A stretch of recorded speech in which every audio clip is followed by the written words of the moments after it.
welcome to my channel where I attempt to explain what seem like complex political issues in under 10 minutes. So this isn't going to go into why some people in the UK voted to remain in the EU. This primarily focuses on the reasons why people voted leave. So before we go into why Britain left the EU, we have to kind of go into the history of the EU and how it kind of became the big body that it is today, because that really contextualises why Britain ended up leaving. So the EU first started out as something called the European Coal and Steel Community, which was created in 1951. So the aim of this was for European countries to exchange kind of coal and steel and have this economic community based on trade to make sure that they were interdependent on each other and didn't go to war with each other again. Obviously, Europe had been at war for several years, obviously given World War I and World War II, and it left a massive scar on several European countries, particularly France and Germany, who spearheaded creating the European Coal and Steel Community to ensure that a Great War didn't happen again. The European Coal and Steel Community later turned into the European Economic Community, and something was signed called the Treaty of Rome, which caused a lot of controversy. This was signed in 1957 and outlined a commitment to something called ever closer union, which meant that European countries could get closer in other areas of law, such as fishing, agriculture, education, and monetary policy, not just pure economic policy or coal and steel. Now, a lot of people, including the UK later on, thought this isn't what we signed up for.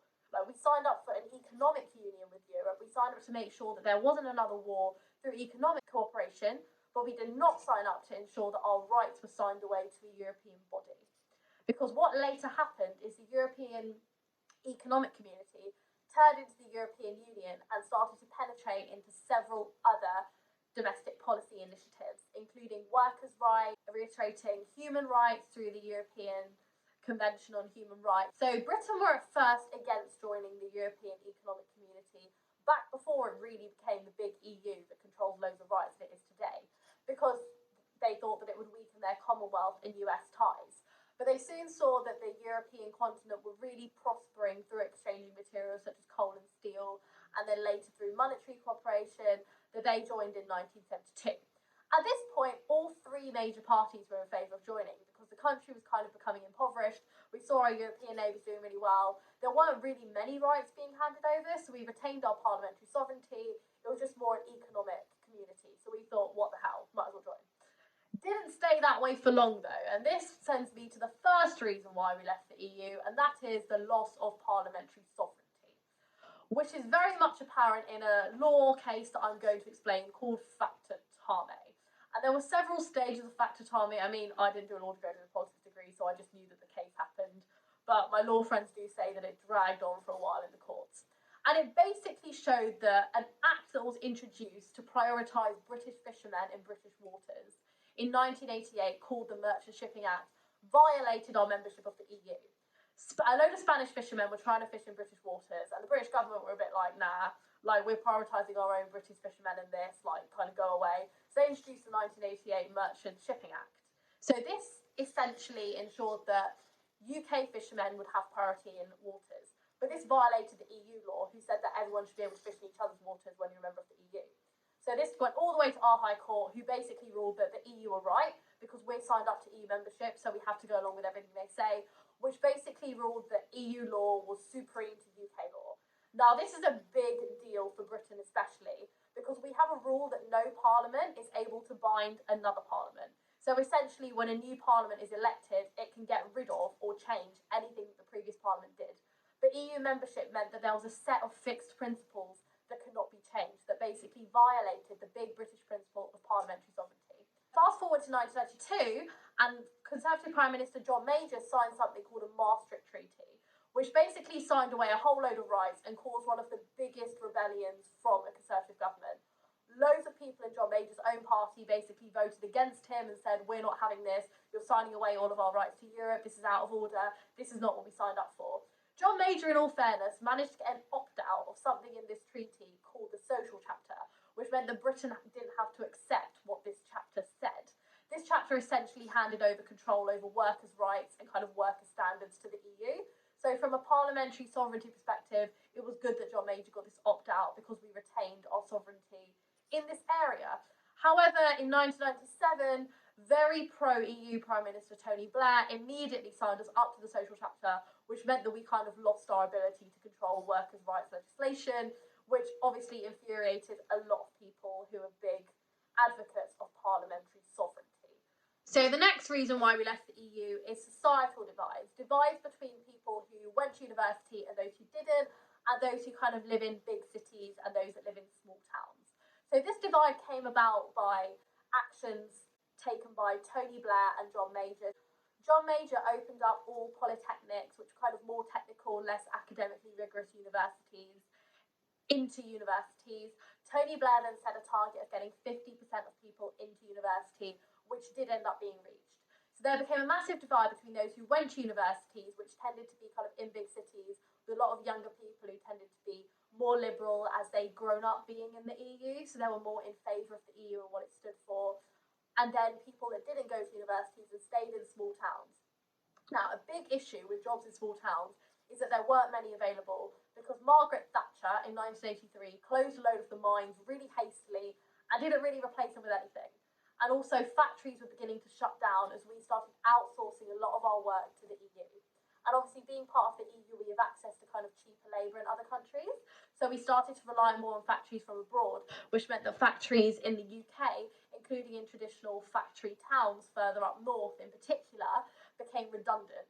So a lot of these people were out of jobs. So while a load of EU immigrants came into the UK and were able to find jobs and contributed to our economy in a really, really nice way, a lot of people who are in former mining and factory towns found themselves out of a job. And they obviously looked at these people from the EU and thought, why are these people able to get a job so easily and I can't? Like, why is there nothing in my area and why is there so much in bigger cities? So this led to a divide between kind of cosmopolitan cities of university graduates with globalised jobs that depended on the EU market and constituencies with a lot of traditional income who didn't really depend on the EU, so were quite hostile towards it. So the Conservative government that under George Osborne and David Cameron tried to implement their levelling up agenda to try and make more jobs in the north and kind of create a northern powerhouse to bridge this divide. But the divide was already there. Like Thatcher closed down the mines in 1983 and didn't really replace it with anything, and we're still feeling the effects of that now in why we left the European Union. 29% of respondents who were in cosmopolitan cities in 1997 said immigrants were bad for the economy, whereas 45% of those in kind of backwater constituencies who are more seaside towns that used to have like traditional factory jobs but kind of had lost this, said that immigration was bad. So that already showed that back in 1997 the divide was already there. And even though we only left the EU in 2016, it was a long time coming. Which leads me on to the third reason why we left the EU, which is the rise of a party called UKIP. So UKIP really appealed to these people who are in kind of former mining and factory towns who didn't really kind of see the benefits of being in the EU, which is why the UKIP adopted this kind of hostile agenda to immigrants to kind of capitalise on these people's feelings. Obviously, they knew that the mines were closed in 1983, while London was kind of rising as a financial hub bolstered by the EU. Former mine workers were finding themselves out of a job, while those working in cities like London were thriving, and more workers were obviously entering the UK and doing well as well. So that's why UKIP were able to come up with this agenda of blame the immigrants as such, rather than blame the UK governments who failed to recognise that these people weren't being given the same opportunities as people in kind of big cities or more down south, or even EU workers themselves. Lord Ashcroft in 2012 polled 20,000 people and found that UKIP support was heavily concentrated in the more disadvantaged and insecure groups in British society who kind of had more manual jobs and didn't really see the benefits of being in the EU. And former UKIP leader Paul Nuttall was the one who made the case of appealing to these people who kind of abandoned the Labour Party because they obviously thought that Tony Blair's really pro-immigration stance wasn't really doing anything for them. So UKIP started out as something called the Referendum Party, which appealed to kind of those left behind by globalisation, who had finally thought that they'd found their voice because they thought, great, this party's advocating a referendum on the EU, we don't really see the benefits of the EU, we're going to vote for them. The Referendum Party gained nearly 1 million votes in the 1997 general election, which really says a lot. Even though Tony Blair, probably the most pro-EU Prime Minister ever, won by such a massive majority, 1 million people completely disagreed with something he was doing. And this only became more apparent in the 2015 general election when UKIP gained 3 million votes. And that's when David Cameron, who was a Conservative Prime Minister, decided to say in his manifesto, yeah, we'll input a referendum in the EU, because he saw that so many votes were going to UKIP that could be won by saying we want a referendum, which is why he offered it. And that's eventually why we left the EU, because these people kind of given their voice. And there are a lot more of them than you might think, because don't forget, parliamentary sovereignty is another reason why we left the EU. Having known all this, it's really no surprise that the Leave campaign in 2016 implemented the slogan of Vote Leave, Take Back Control. By voting to leave the European Union, we were not only taking back control of our parliamentary sovereignty, but we were also kind of showing that we want British jobs for British workers, which was what a lot of these people who were kind of felt left behind by globalisation and the rise of the EU were thinking. I hope that's helped to clear up the reasons why we left the EU. And yeah, please subscribe if you want more.